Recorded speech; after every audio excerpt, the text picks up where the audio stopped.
अल्लाह ने हजरत आदम अलैहिस्सलाम को जन्नत से क्यों निकाला था? आदम अलैहिस्सलाम सबसे पहले इंसान हैं जिनको अल्लाह ताला ने दुनिया में भेजा, और सबसे पहले नबी आप हैं। आप ही की औलाद सारी दुनिया में फैली।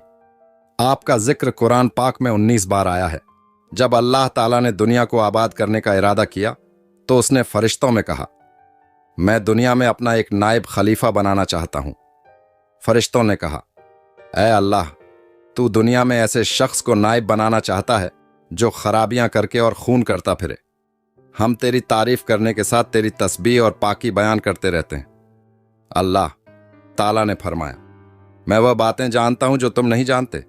अल्लाह ताला ने हजरत आदम अलैहिस्सलाम को सब चीजों के नाम सिखा दिए। फिर उनको फरिश्तों के सामने किया और फरमाया, अगर तुम सच्चे हो तो मुझे इनके नाम बताओ।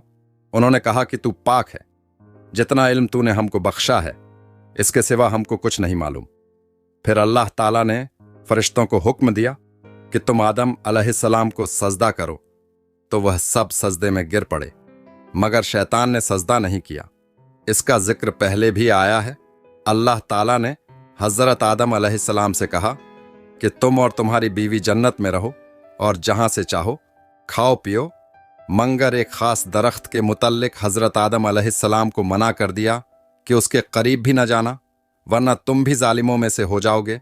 इस तरह अल्लाह ताला ने हजरत आदम अलैहिस्सलाम का इम्तिहान लिया कि देखें यह हमारा कहना मानते हैं या भूल जाते हैं और शैतान के बहकाए में आ जाते हैं। शैतान जो पहले ही हजरत आदम अलैहिस्सलाम से नाराज था कि उनकी वजह से वह अल्लाह ताला के दरबार से निकला और खुदा ताला की लानत उस पर हुई, और उसने कसम खाई थी कि मैं हजरत आदम और उसकी औलाद को क़यामत तक बहकाता रहूंगा कि अल्लाह ताला का कहना न माने और खूब बुराइयां फैलाए।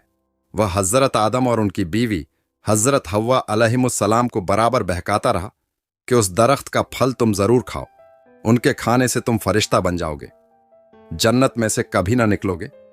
आखिर एक दिन हजरत आदम अलैहिस्सलाम और उनकी बीवी हजरत हव्वा भूल से शैतान के बहकाए में आ गए और दरख्त का फल खा लिया।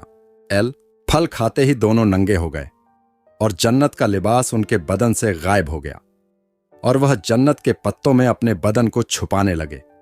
अल्लाह ताला ने हजरत आदम अलैहिस्सलाम से कहा कि हमने कह दिया था कि इस दरख्त कम पास भी न जाना और शैतान के कहने में न आना।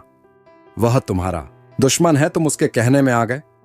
अब तुम और हव्वा जन्नत में से चले जाओ और दुनिया में जाकर रहो। हजरत आदम अलैहिस्सलाम को जन्नत से निकलने और शैतान के बहकाए में आने का बहुत रंज हुआ और बहुत अरसा तक अल्लाह ताला से मुआफ़ी मांगते रहे और रोते रहे कि अल्लाह ताला मुझे मुआफ़ कर दे।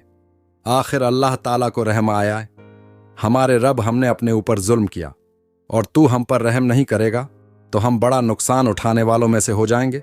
तो हजरत आदम अलैहिस्सलाम ने यह दुआ बहुत गिड़गिड़ा कर मांगी, और अल्लाह ताला तो बहुत रहम करने वाले हैं। जब कोई बंदा गुनाह कर लेता है और सच्चे दिल से तौबा कर लेता है कि ए अल्लाह, यह गुनाह तो मुझसे गलती से हो गया, आइंदा ऐसा न करूंगा, तो वह मुआफ कर देते हैं। चुनांचे हजरत आदम अलैहिस्सलाम को भी अल्लाह ताला ने मुआफ कर दिया और फिर कहा कि तुम और तुम्हारी औलाद दुनिया में रहो, और यह बात याद रखो कि जब मेरी तरफ से कोई नबी अलैहिस्सलाम मेरी हिदायत लेकर तुम्हारे पास आए तो तुम उसका कहना मानना जो मेरे भेजे हुए नबियों का कहना मानेगा। उसको फिर न कोई खौफ होगा और न गम होगा, और जो लोग मेरे नबियों की बात को नहीं मानेंगे और हमारी आयतों को झुठलाएंगे वह दोज़ख में जाएंगे और हमेशा उसी में रहेंगे। इसके बाद हजरत आदम अलैहिस्सलाम हजरत हवा अलैहिस्सलाम दुनिया में रहने महने लगे।